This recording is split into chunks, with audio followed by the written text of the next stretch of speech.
Bienvenidos a Ronnie Analiza. Soldados rusos ya no aguantan un día más de su propia invasión. І Ucrania ya casi controla Kherson. Буде час, коли вони втечуть з Харківщини, з Донбасу, з Криму. І кожен, хто може цьому допомогти, має цьому допомогти. Хай би що не обіцяли окупанти, їхня дорога одна – це втеча.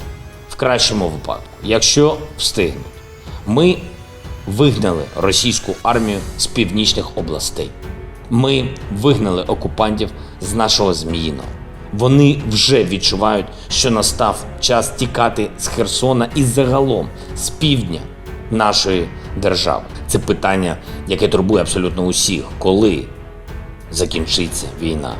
Хтось каже, ще місяці, хтось каже рік, хтось навіть більше. Але питання про час насправді прямо залежить від питання про втрати.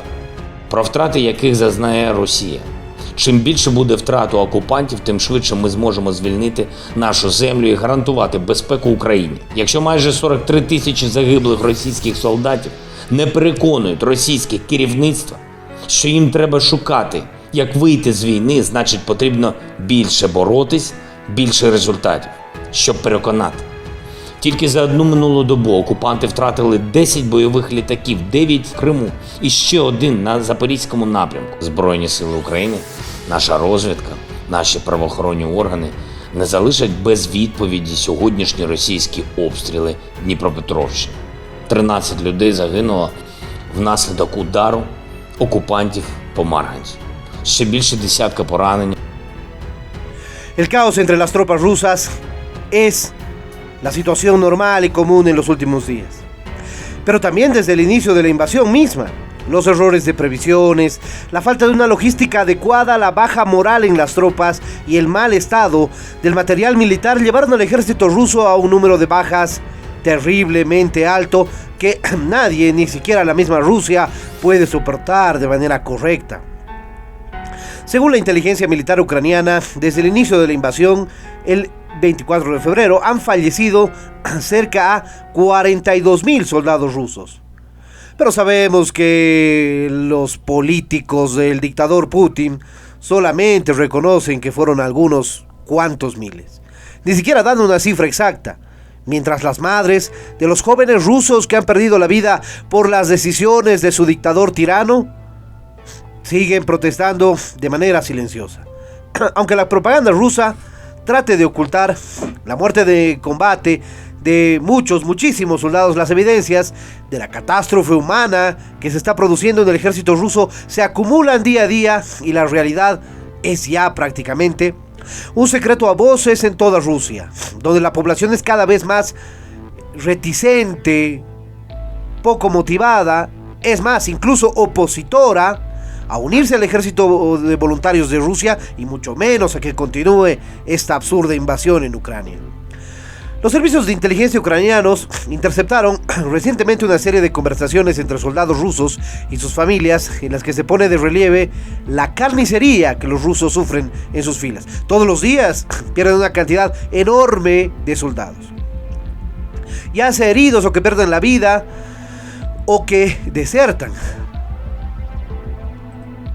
Las transcripciones de las conversaciones realizadas por la agencia Ukrinform de una de las llamadas muestra a un asustado soldado que explica a su madre cómo resultaron muertos el comandante y su adjunto de su compañía y dice: no sobrevivieron, quedaron partidos en dos, metieron sus cuerpos en bolsas y los mandaron a algún sitio, dice el muchacho a su mamá.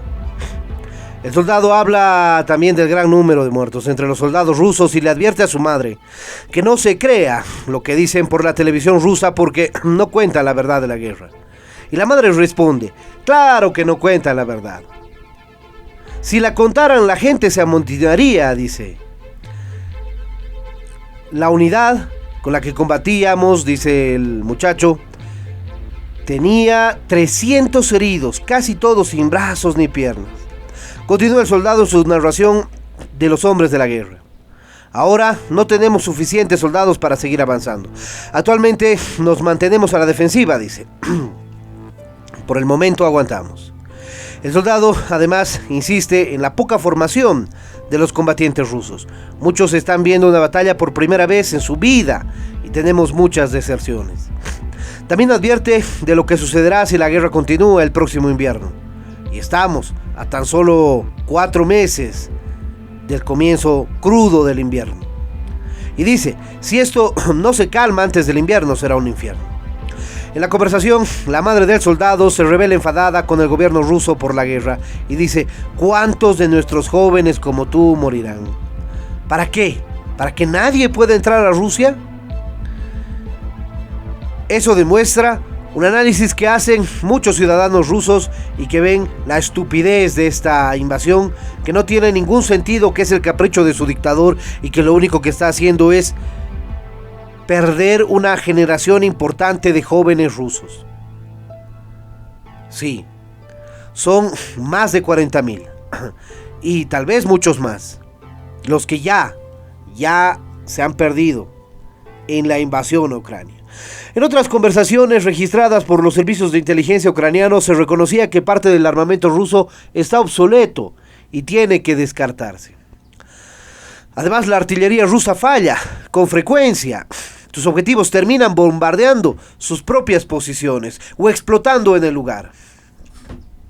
En otras conversaciones interceptadas se escuchan órdenes de algún oficial ruso que al parecer estaría ordenando que sigan con las torturas y asesinatos a civiles.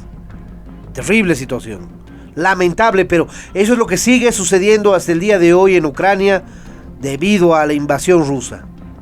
Recientemente el Pentágono difundió la cifra total de 80,000 bajas, porque a los fallecidos hay que sumarles los heridos, que ya no pueden regresar al campo de batalla.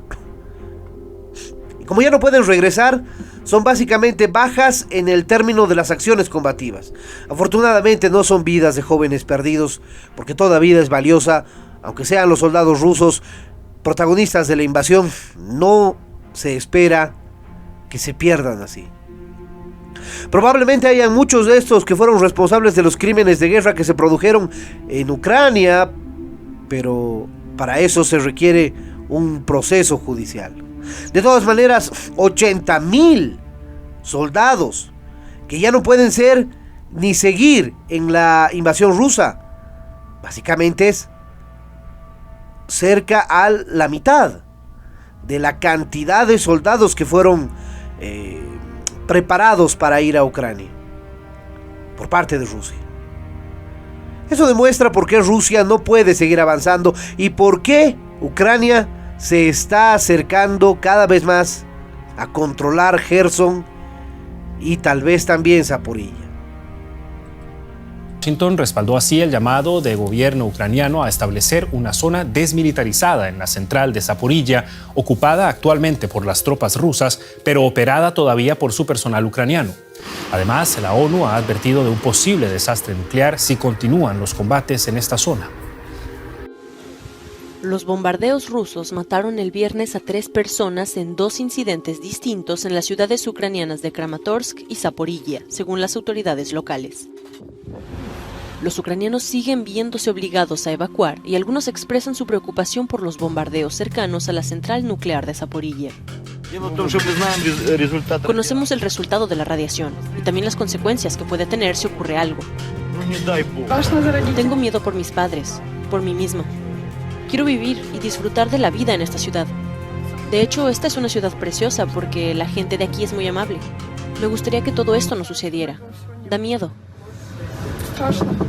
En un discurso nocturno, el presidente Volodymyr Zelensky insistió en la prohibición de viajar para todos los ciudadanos rusos. En primer lugar, necesitamos garantías de que los asesinos rusos y los partidarios del terror de Estado no utilizarán el espacio Schengen. En segundo lugar, no es aceptable arruinar la idea misma de Europa y nuestros valores europeos comunes. No es posible convertir a Europa en un supermercado donde cualquiera puede entrar y pagar por los productos. Las restricciones de visado para los ciudadanos rusos son justas. Todos los defensores de los valores europeos deberían insistir en ellas. Zelensky también elogió al Parlamento de Letonia, que el jueves declaró a Rusia Estado patrocinador del terrorismo por los ataques a civiles durante la guerra de Ucrania e instó a otros países a seguir su ejemplo.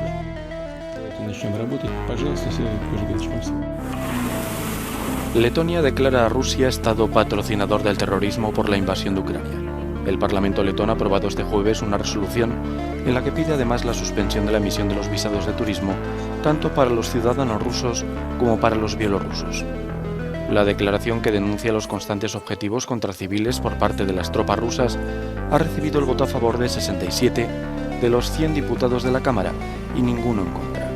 Los parlamentarios del opositor Partido Socialdemócrata han decidido abstenerse. Todo tras la visita a Letonia del secretario de Defensa estadounidense Lloyd Austin, quien reiteró el compromiso de su país con los estados bálticos. No se ha hecho esperar la reacción del gobierno ruso, que ha acusado al Parlamento de Letonia de dejarse llevar por una xenofobia bestial.